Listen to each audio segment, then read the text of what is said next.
Welcome to our playground. Recess the podcast is an eclectic show of organic discussion, imagination, deep conversations, interviews, creativity, intuition, high vibrations, and fun. Be informed, energized, inspired, and entertained with me, Jamie. And me, Brian. Ready or not, here we come. Because we all need to take a break. Brian, what's going on today? Jamie, how are you? You start with me. I'm good. Wake up. Oh. I'm learning to project my voice. Yeah. You know, I was told a long time ago. An opera singer, huh? Yeah, sure. I was told a long time ago that when I would give presentations or trainings and things like that, my voice would drop off at the end of a sentence, and that I also couldn't seem to reach the back of the room. So interesting. Yeah. So learning how to project. Right. Helps that I'm sitting a little closer to my microphone too. I should sit a little closer too. Yeah. So how are you today? You know what? I am sunshine rainbows today. Wow. Okay. Yeah. With a little cotton candy sprinkled. That's good. Yeah. Awesome. All right. How about you? I'm good. You know, it's just, I don't know, as we were briefly chatting earlier, I think it's kind of one of those days where, like, you have a list of things you want and need to do, but sometimes it's just like you're being told otherwise. It's a day just to relax and rest. And so I'm just doing kind of chopping wood and carrying water today. I went and got a haircut. I'm going to do my checkbook and just, stuff that needed to be done, clean up a little bit, and just call it a win in that regard. Oh, well, I'm glad that you're taking a break with recess then. Thank you. Likewise. I was thinking earlier, I was like, so what do we do to play more? Right? Because this is a show about playing, about taking a break and giving ourselves permission to just explore whatever. Yeah. And I was thinking about some of the games I like to play. And some board games, card games. I love card games. But I also like games. I remember as a kid, it was always, truth or dare. Even though play that with your family? No. Family, no. The forbidden game, of course, some people may remember, where you do stiff as a board, light as a feather. Never heard of it. Oh yeah, your friends. It's about levitation. You get your friends to stand around somebody who's laying on the ground. Everybody takes their two fingers, puts them underneath the person, and you just start chanting, light as a feather, stiff as a board, light as a feather, and you start raising the person off the ground. Yeah. Yeah. That was exactly. But you know what? Halloween's one of my favorite holidays, so why not? Okay. No, I remember at a past episode you're talking about potions and all that kind of stuff. So I can see where I can see you should be wearing like a black pointy hat, I think. I have one. I will get one for another show.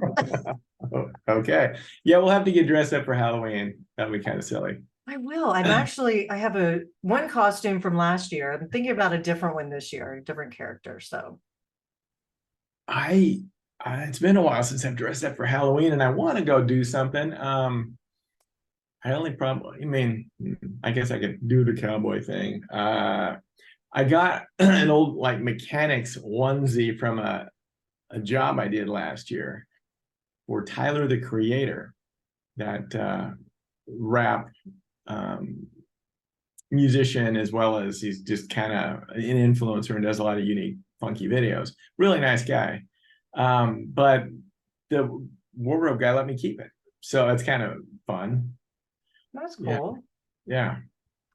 Speaking of wardrobes, I was cleaning out my coat closet the other day, and I pulled out a 1992 vintage denim Walt Disney jacket. It actually is MGM Studios. And on the back, it said that. It's got Mickey and it's got MGM Studios on there.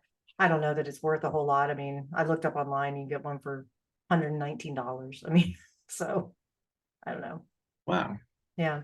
So you actually bought a denim jacket while you were at Disneyland? I did not buy it. I worked at Disney World, and one of it was just a a couple of dates or whatever. This guy I went on a couple of dates with, and he worked for MGM, and he gave me his jacket. It was cold out actually in Florida. It was actually cold at that time, and he gave me his jacket. I never gave it back. So, never saw him again after that either. Yeah. Yeah, And you've been carrying it around ever since. I have, because I have that attachment to Disney since I work there, and I have so much respect for them, and the way that they pixie dust all the cast members, and the customer service is my ultimate. Love it. What did you do while you were there? I worked at the Contemporary Hotel in the spirits and sundries and the gift shop. It wasn't anything glamorous like that, but it was still cool. Got to see celebrities and their families as they came through. And I was 18. So, it was just fun to say I worked at Disney. Yeah. All right. Yeah. Cool. So very cool. And it's all about the imagination. Here's our trivia, which if you're a Disney person, you know this, but Mickey's original name was? Yeah, Waldo, I think. Mortimer. Mortimer. Oh, something odd. Okay. Yes, thank you. Mortimer Mouse. Wow. I'm not a huge Disney. I love trivia. I'm not as a Disney-fight. Yeah. As such as yourself. But wow, Mortimer. Okay. Well, you mentioned Waldo. Do you remember the books Where's Waldo? Sure. Yeah. See, it's more playtime. Yeah. Yes. So I thought we'd just do something a little different today. I like different. I did a little research and found some interesting questions that we can kind of ask each other. And I think it will hopefully get our audience thinking as well. Okay. So I'm going to start off with. Should I be afraid?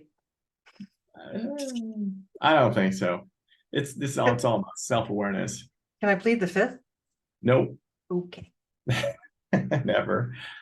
At what point does working for a better life become an unhealthy obsession?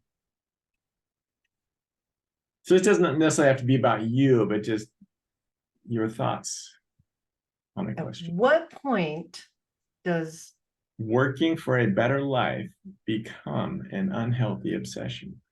I think when you so right off the top of my head, it's if you start harming those people who are dependent on you, where you isolate yourself, you step on somebody else to rise to the top. Yeah. You lose harmony in your life. That's just off the top of my head. What about you? Yeah. No, I totally agree. I mean, for me, I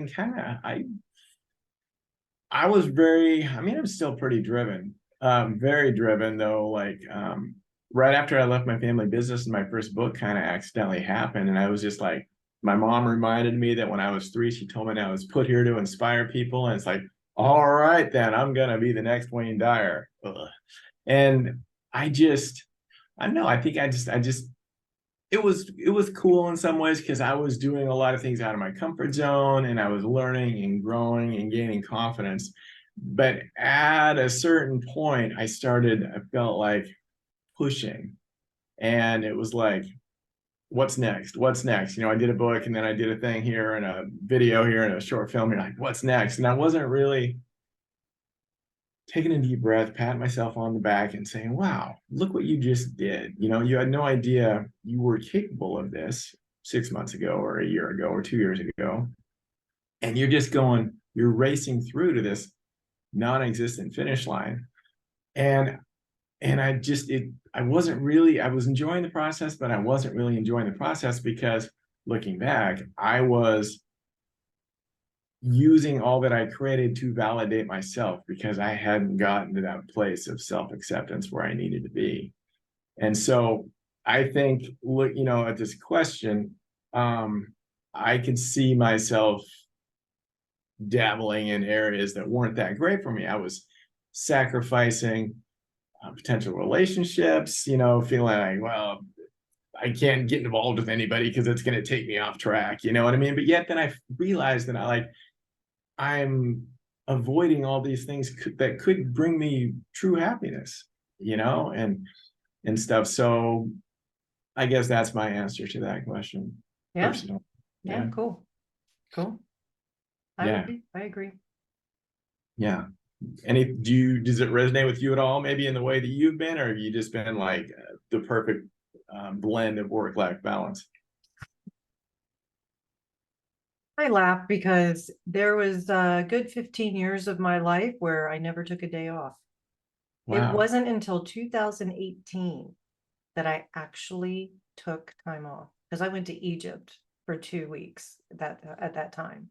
And I say take a time off.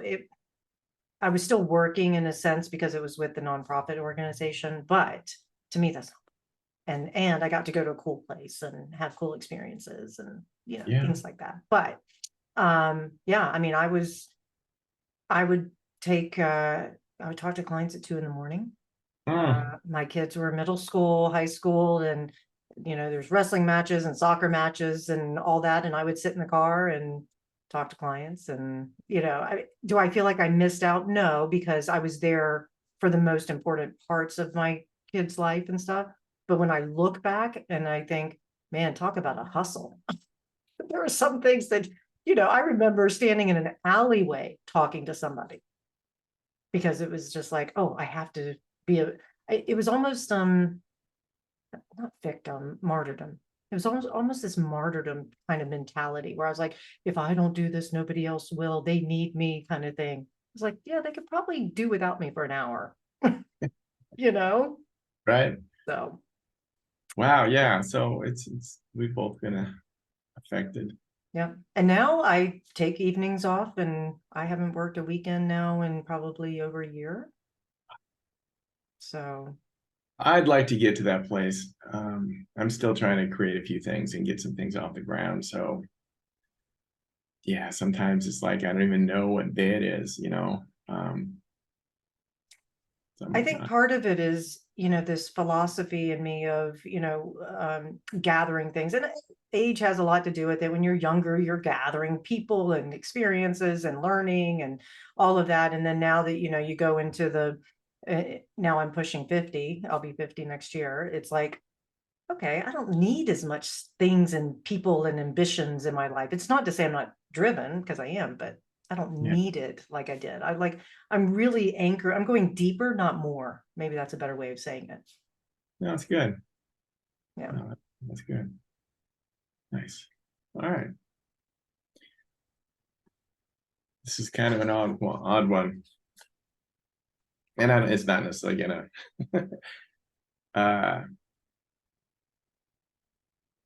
hit maybe resonate the same way as the last question did, as far as as far as a share goes. But how much influence does a person's name have over the course of their life?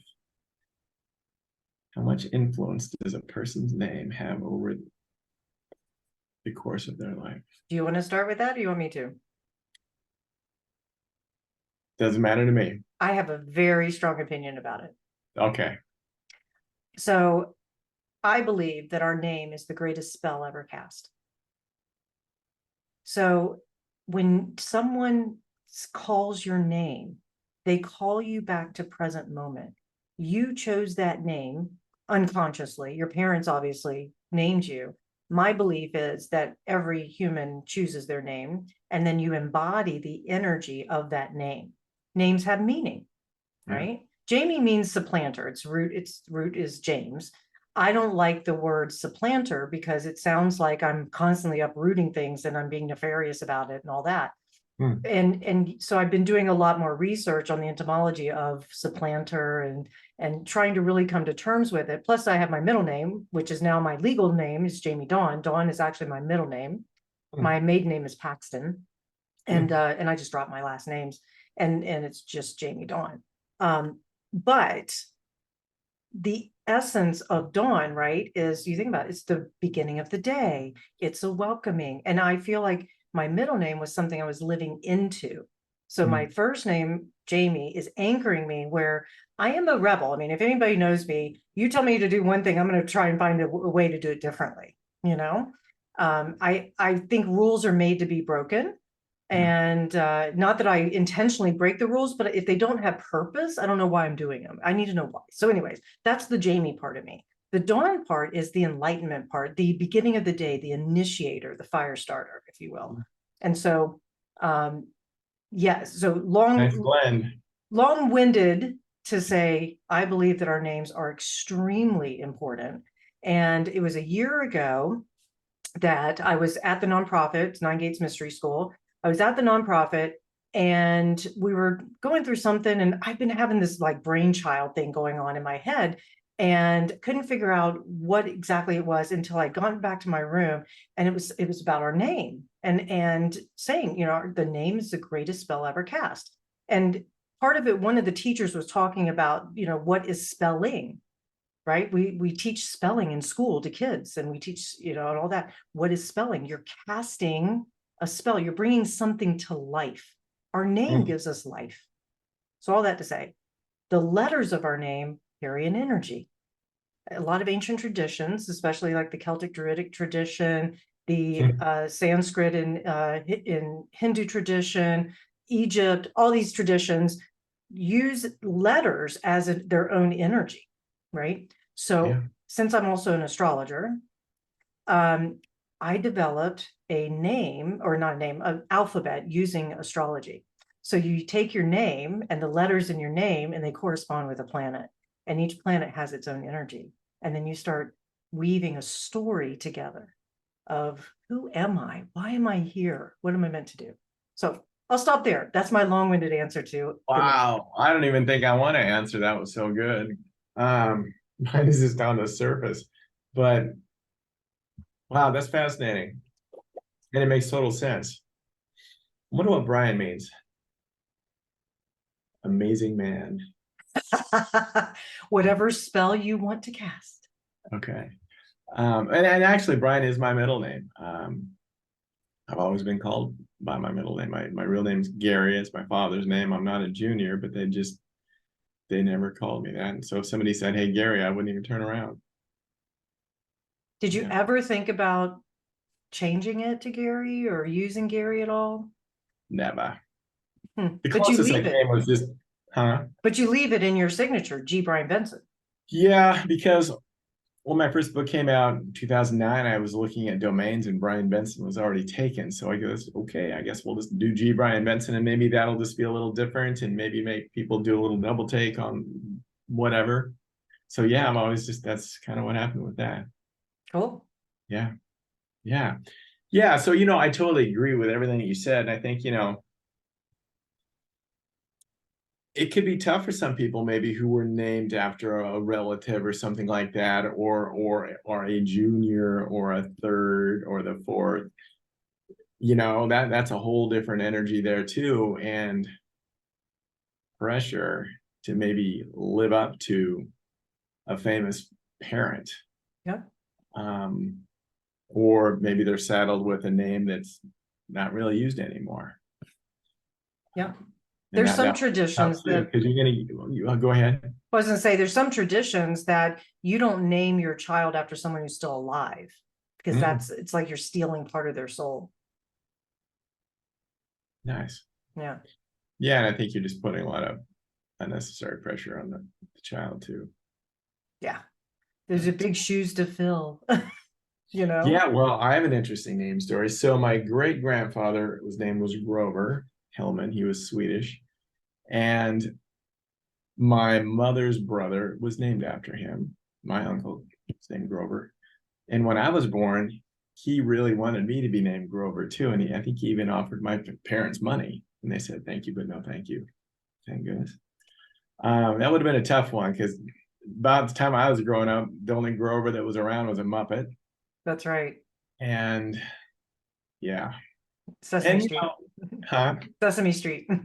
Yeah, I mean, it was a very popular name in the 1800s. We have presidents named after, named Grover, but and my uncle goes by Grove. But yeah, so there you have it. It's so funny because one of my best girlfriends loves the I'll call them older names, like Mabel. I'm trying to think, what was there's a few other ones. Anyways, she just had a baby named Olive. You don't hear that one as common. Olive. No, but I think you're correct. I think Olive is kind of recycled a little bit. Like my great grandma's name was Emma, and that's kind of come back around. Oh yeah, Emma's gotten very popular. Like Violet. Right. Back around. My grandmother was named Clover. Wow. Yeah. See, I don't think you hear that one every day. No. You do kind of wonder though, did the parents wake up in the morning? The baby's here. Let's look outside. Clover. Yeah, okay. That's a great name. Dandelion. Perfect. Uh, Yeah, I do wonder. I mean, look, I have heard some Rose. strange names. Yeah, Rose is pretty popular. One of my girlfriends growing up, her name was Rosalie, and we Mm. called her Rose. Mm. Yeah. Yeah, Rose is one of those that's kind of just stood the test of time. I want Jeroboam to come back, or What? Jebediah. Jebediah. Well, I have another name for you. My great great grandfather on my mom's side was named Obadiah Carter. Love it. And he fought for the North. He's from East Tennessee. And after the war, he came out west and settled near Salem, Oregon. And he's buried in a pioneer cemetery there with a whole bunch of other Civil War veterans that came out west. But Obadiah. Obadiah. And Ebenezer. That's another There one I we go. love. I love Ebenezer. I want to call him Eben. Oh my gosh. I love those. But here's a fun family fact. Yeah. So, you talk about 6 degrees of separation, all of that. It wouldn't surprise me if you and I somehow some sort of family connection. One, because my parents are Norwegian Swedish, Mm. and we have Hillman in our lineage. Oh, wow. And my grandparents were part of my great grandparents were part of the Underground Railroad Wow. and were In burned what out of the state? state of Kentucky. Kentucky. And they were basically fled to Indiana, which is where they settled, started their own the first general store there in town and all that good stuff. And then my grandfather, very cool. I mean, it's just my great grandmother was a woman of suffrage. She was part of the women's right. Oh, And yeah. it was just really kind of cool. So I love old history. That's awesome that you know so much about your family. My dad's grandmother, my great grandmother, died like in 1960, but she wrote a very extensive memoir and talked about her childhood in Colorado in the 1880s. And her dad was a sheriff. And, it's just fascinating, and a lot of my mom's side came. If you look at my thing on ancestry.com, it's like 50% English and Wales and like 8% Scottish and 10% Swedish, 10% German. I'm king of the North, but right. a lot of them came through Tennessee and Virginia. It's interesting. Yeah. So did mine. So Paxton, my parents, my dad and his niece have done this extensive research with ancestry and DNA and all that. And there's a book for the Paxtons. And Sweet. it goes all the way back, just like where the whole Norwegian, German, Scottish, all that through Pennsylvania and Virginia. Yeah. Yeah. So that's what I'm saying. Maybe our families knew each other. You never know. We were part of the Hatfields and McCoys too. Yeah, I know. Yeah. You are our arch enemy. Oh my gosh. It's always fascinating, Oh, just, I can't get enough of that stuff. yeah. And actually, on my RV trip a couple years ago around the US for 6 months, I stopped and visited some of our relatives in Tennessee, in Athens, where Obadiah lived before he headed out. Can you imagine being a pioneer back then? I mean, just one of the things I love, I've driven across country twice now in my life. Highly recommend it. If anybody hasn't done it, please drive across country at least once, because the way the topography changes, the way the culture changes. But one of my favorite things is because I love the West, is driving from California into Utah and imagining what it was like back in that day when there was nobody around except for the indigenous. You had to find your food every day, and it's hard work. And these pioneers that were crazy enough, like myself, I think I would be one of those adventurers that I'd be like, come on, let's get our covered wagon and go somewhere. And we have no idea we don't have GPS. We're just going to start driving. Oh, there's a cliff. Yeah, no, it's fascinating. Fascinating stuff. Yeah. Yeah. Now we're doing it with space. Yeah. Would you do it? Would you go to Mars? No. Me neither. I want to. There's a part of me that wants to, but I don't want to spend however long trying to get there in a tube. Right. I mean, I don't know. I don't know how long it is. Is it a year? I mean, I don't know. Several years, from what I understand. Wow. That's the last I heard anyways. I haven't looked recently, but And then once you get there, right. you're living in a room or a couple rooms, or you know what I mean? Yeah. Space station. Right. Your little tiny home. Yeah, no, I'm good.